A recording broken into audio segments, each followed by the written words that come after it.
Hello students. आज हम 10th mathematics की एक्सरसाइज 3.1 का थर्ड सम सॉल्व करेंगे। The cost of 2 kg of apples and 1 kg of grapes on a day was found to be ₹160।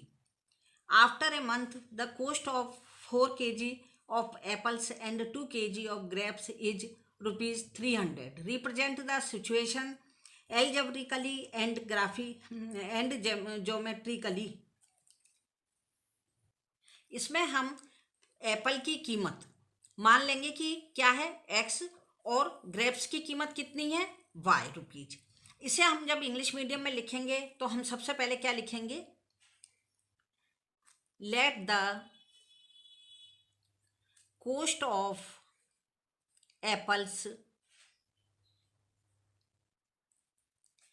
₹y कितना है, x मान लेंगे इसको, और let the cost of grapes कितने मानेंगे, ग्रेप्स कितना माना है हमने y, यानी कि जो सेब की कीमत है वो कितनी है ₹x है और ग्रेप्स की कितनी है ₹y। इसमें हमें ज़्यादा इक्वेशन बनाने में दिक्कत नहीं होगी क्योंकि जो सिंपल दिया हुआ है कि यदि एप्पल की कीमत 1 किलो की कितनी है x, तो 2 kg है तो कितनी हो जाएगी 2x, और ग्रेप्स कितने हैं 1 kg है तो जी हो जाएंगे y, क्योंकि 1 को लिखते नहीं है। दोनों की कीमत को यदि जोड़ दिया जाए तो वो कितने होते हैं 160। ये हो गया हमारा फर्स्ट इक्वेशन। सेकंड इक्वेशन बनाने के लिए हमने फिर क्या किया, उन्होंने 1 मंथ के बाद में क्या किया कि 4 kg उन्होंने क्या लिए 1 मंथ के बाद एप्पल लिए, और 2 kg उन्होंने क्या लिए ग्रेप्स। जब दोनों की उन्होंने कॉस्ट को जोड़ करके उन्हें कॉस्ट पे की तो वो कितनी हुई 300। ये इक्वेशन सेकंड बनना था, लेकिन इसको हम छोटा कर सकते हैं क्योंकि इसमें तीनों में किसका डिवाइड जा रहा है 2 का। तो 4 में 2 का यदि डिवाइड किया 4x में तो कितना बच गया 2x, 2y में 2 का डिवाइड किया तो कितना आ गया y, और 300 में 2 का डिवाइड किया तो कितना आ गया 150। ये हो गया हमारा इक्वेशन सेकंड। ये फर्स्ट हो गया, ये सेकंड हो गया। ये हमने बीजगणितीय स्थिति इसकी व्यक्त कर दी है, यानी एलजेब्रिकली ये हो गया।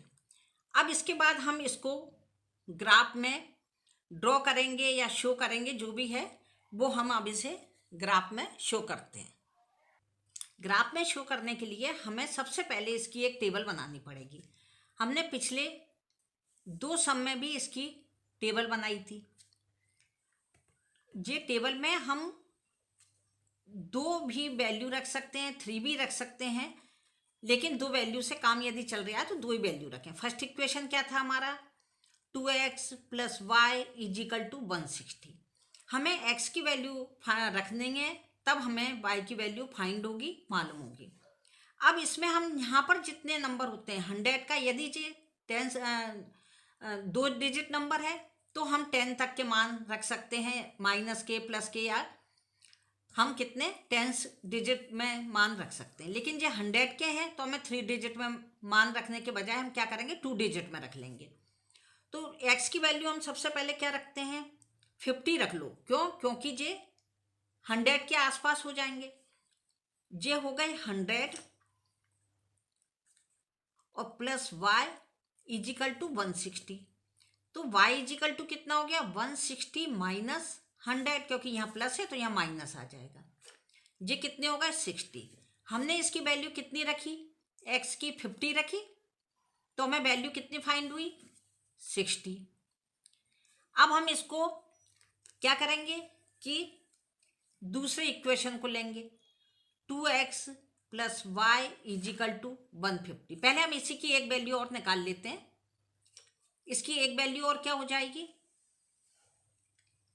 2x + y = कितना है जे 160। अब इसकी वैल्यू कितनी रखना है हमें, इसकी वैल्यू हम रखते हैं अब 60, क्योंकि हमें यह देखना है कि 60 यदि वैल्यू रखते हैं तो 62 जा कितने होते हैं 120। 120 इससे छोटे हैं तो हम यहाँ पे लिख लेंगे ये एज इट इज, और ये हो गए 120। यहाँ हमने 160 में से 120 को माइनस कर दिया, ये वाले माइनस ये इधर आ गए, तो y इजिकल टू कितने हो गए 40। जब हमने इसकी वैल्यू 60 रखी तो हमारी वैल्यू कितनी आ गई 40। अब हमें इक्वेशन सेकंड लेना है। इक्वेशन सेकंड में हम क्या करेंगे, 2x plus y is equal to 150। इसमें भी हम इसी तरह से 2 की वैल्यू पहले क्या रख लेते हैं 50 रख लेते हैं, y इजिकल टू 150। यहाँ कितने हो गए 100 प्लस y इजिकल टू 150, तो y इजिकल टू कितने आ गए 150 माइनस 100, यानी कि y इजिकल टू कितना आ गया 50। यहाँ हमने इसकी वैल्यू कितनी रख रहे हैं, x की वैल्यू हमने कितनी रखी पहले 50 रखी, तो y हमें कितना प्राप्त हो गया 50। अब दोबारा फिर हम इसकी वैल्यू क्या रखेंगे 2x plus y is equal to 150। इसमें अब हम रख लेते हैं 60 वैल्यू। ये वैल्यू आप 10 से लेकर के 60 70 कहीं तक भी रख सकते हैं, आपका ग्राफ बिल्कुल सही बनेगा। ये हो गए 150, तो y इजिकल टू कितने हो गए 150 माइनस 120, यानी कि y इजिकल टू कितना आ गया 30। जब हमने वैल्यू कितनी रखी 60 रखी तो हमारी कितना आ गया 30, हमारे आंसर आ गया इसका। अब हमें इसे ग्राफ पर ड्रॉ कर देते हैं। इसे ड्रॉ करने के लिए अब हम टेबल का यूज करेंगे, जो हमने अभी टेबल बनाई है। हमने क्या कहा था कि फर्स्ट इक्वेशन में हमने जो टेबल बनाई थी वो क्या था कि हमने 50 लिया इसके, यानी कि x इजिकल टू हमने 50 लिया। जब हमने 50 लिया तो हमें कितना फाइंड हुआ था 60, यानी कि फर्स्ट इसका पॉइंट जे बना कि जब हमने 50 ली x की वैल्यू तो y इजिकल टू हमें कितना फाइंड हुआ 60, ये एक पॉइंट बन गया। सेकंड पॉइंट पे हमने क्या लिया था, इसकी वैल्यू हमने 60 ली थी तो वह हमें कितना फाइंड हुआ था 40। सेकंड इसका पॉइंट जे बन गया कि हमने क्या लिया था 60 लिया था x इजिकल टू, तो y इजिकल टू हमें 40 फाइंड हुआ।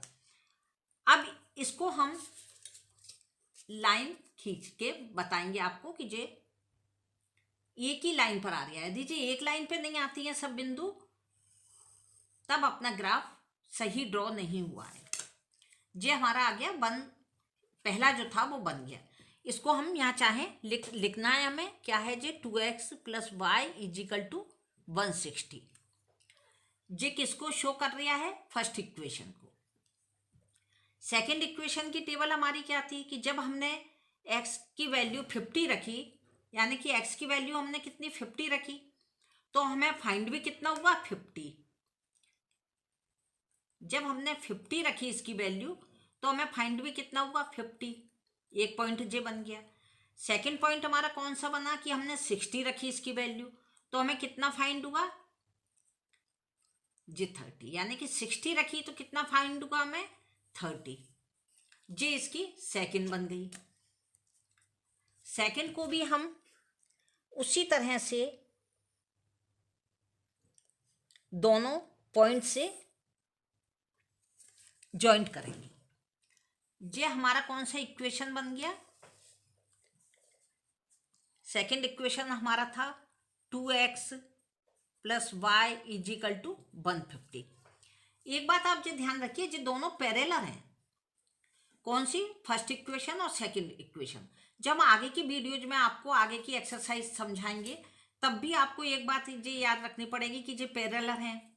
इससे पहले हमने जो सवाल करवाए थे वो क्या थे, दोनों बिंदुओं को, दोनों लाइन को यदि आगे तक बढ़ाया जाता है तो कहीं ना कहीं किसी ना किसी कंडीशन पर आके एक दूसरे को बाइसेक्ट करेंगी, इंटरसेक्ट करेंगी, यानी एक दूसरे को प्रतिच्छेद करेंगी। वो दो प्रतिच्छेद कर रही थी, जे पैरेलल लाइन है, यानी कि समांतर लाइन है, समांतर भुजाएं हैं। हमारा जे ज्यामिति विधि से भी ड्रॉ हो गया।